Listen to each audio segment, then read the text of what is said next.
Once you've got the initial shape established, you really want to come in and start to manage the properties of the particle renderer. This is where the meat and potatoes of the render time actually occur or are calculated.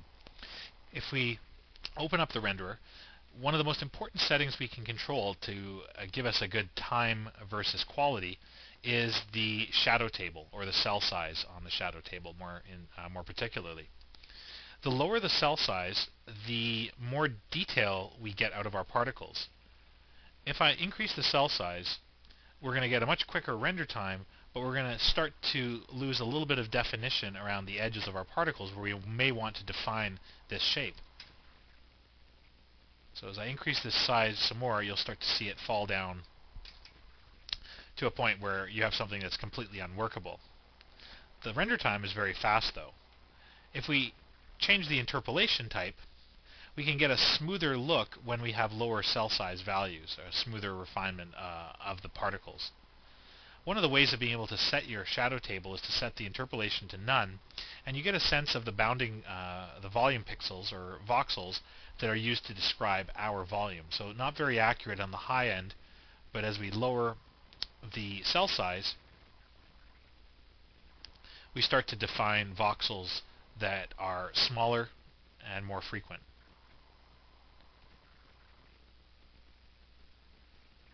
So I think I'll settle on a cell size of about 1.3 for this example, so things can render fairly quickly, and I'm already starting to get a table that renders quickly and looks pretty decent. So I'm going to set the interpolation back to linear. I'm also going to want the most detail out of this volume cloud. There are a lot of little cracks and bits of debris that are going to define the scale of the explosion, so I want all of the high frequency detail to be rendered using the highest settings possible. So under the marching tab of volume rendering, I'll set the detail to high.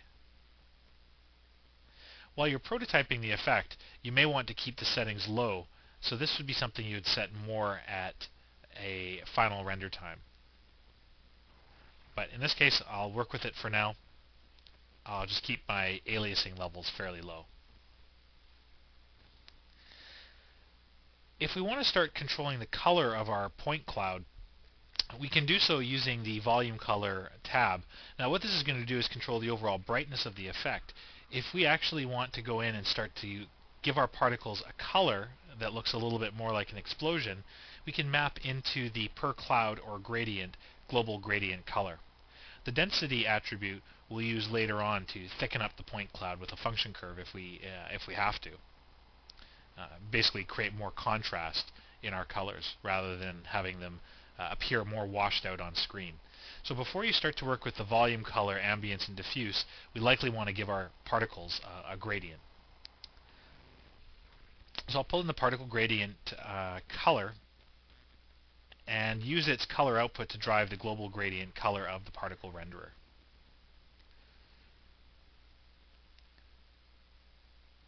So the particles actually get rendered using the colors described in the gradient.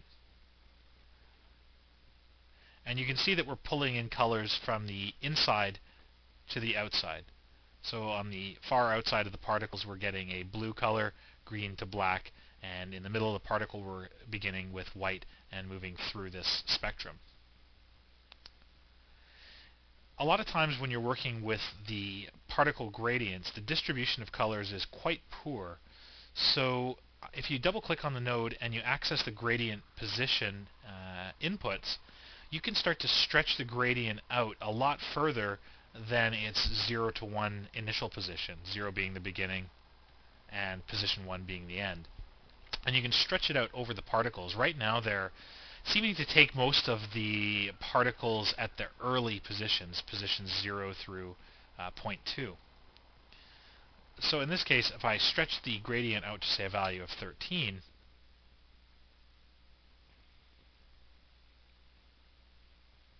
the yellow is going to take up proportionally less of the point cloud. Now again, I'm sure a lot of this has to do with my marching settings, so I'm actually going to go back into the particle renderer here, and I'm going to make sure that the marching is set to low.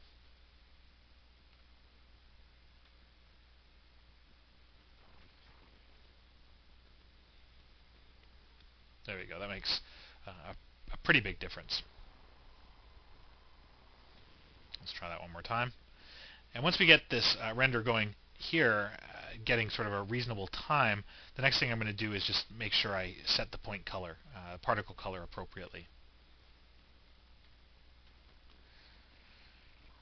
Okay, so we're still getting the particles kind of distributed in a way that tends to favor the yellow color. So we could even take the color range, and I'm actually going to remove a few colors here. So let's actually get rid of this render region so it doesn't get in our way. I'm going to start the particles at a very bright color and move them through into a yellowy orange.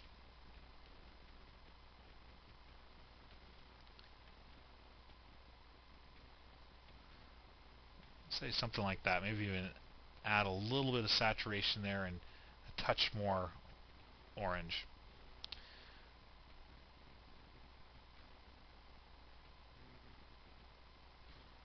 Okay, let's see how that works.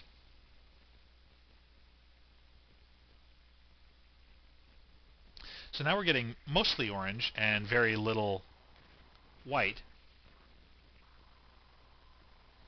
So let's change that and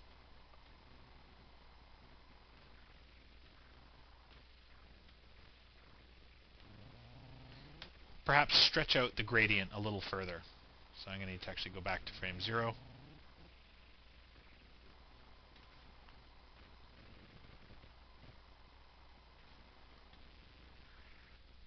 Get an idea of what the render looks like. Okay, actually, that's not looking too bad. I'm starting to actually get some definition to the particles.